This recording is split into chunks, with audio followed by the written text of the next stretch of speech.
It's Esther the Esthetician here with another video for you. Today, my goal is to help you make makeup optional. So welcome to the Clear Skin TV show.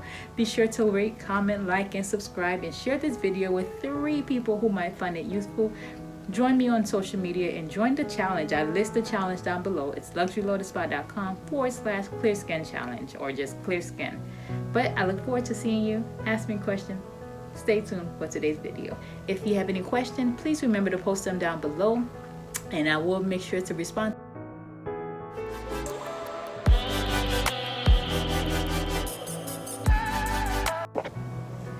Hello there.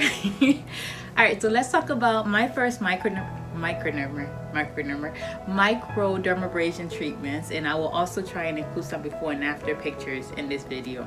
So my first microdermabrasion treatment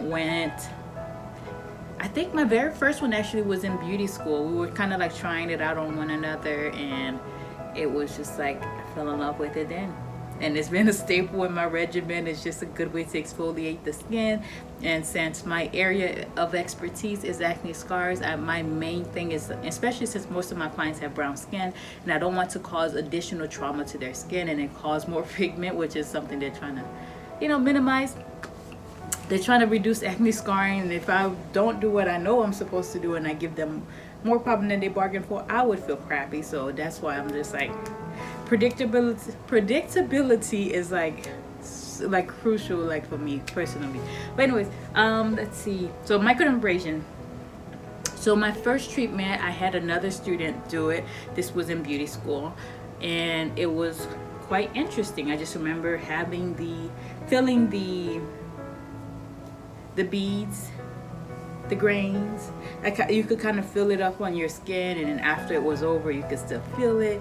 It was pretty cool. Like, I was just like touching when I was supposed to be touching. She was like, "Girl, you need to stop touching," but I kept on touching anyway. But yes, my first treatment was really, really good, to the point that I decided that when I wanted to practice skincare, I was like, that's something that I just have to have.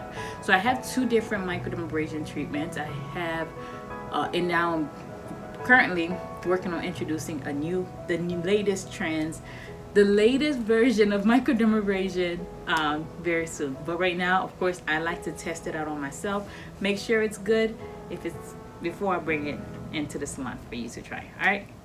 But yes, my very first microdermabrasion was really nice. I don't know, I just loved everything about it, and so I'm still using microdermabrasion to this day. And what else? Actually, after I went through chemo and radiation treatment, when I had all the acne, that was one of the things that I used consistently once a month to kind of help clear up the post-acne scarring that I had. It was not pretty. So what I would do is I would prep my skin, and like I would do the treatment, and then I would apply an enzyme mask on, or the enzyme peel. And I think a few times I did an actual peel, which is it's a peel that's safe enough for sensitive skin. But our skin, you want to be careful with peels, first of all, because I have seen clients that has used peel, like they went somewhere and the person used a peel that was too strong for their skin, so then now they're dealing with more pigment issues, excessive pigment, hyperpigmentation in certain areas. And then I've seen some where it became hypopigmentation, where it wasn't producing as much the pigment the way it was supposed to in some areas. So those are things you definitely want to keep in mind. I have my notes right here, make sure I'm covering everything. But yeah, those are things that you definitely want to keep in mind before you go and have your first microdermabrasion, your first chemical peel treatment. Is do your research. Make sure that the person is using products that's safe enough for your skin. And also, there should be a pre-treatment and a post-treatment guide for you to follow at home as well. I do that only because it makes the treatment predictable, so then I know exactly what's going to happen, when it's going to happen, versus we're like, well, we'll figure it out. I would not want that for my skin, so I don't want it for you either. So that is why I want you to keep that in mind. Okay, so that is our topic for today, was microdermabrasion and your brown skin, and I will of course include my before and after. And again, this is something that I did once per month consistently.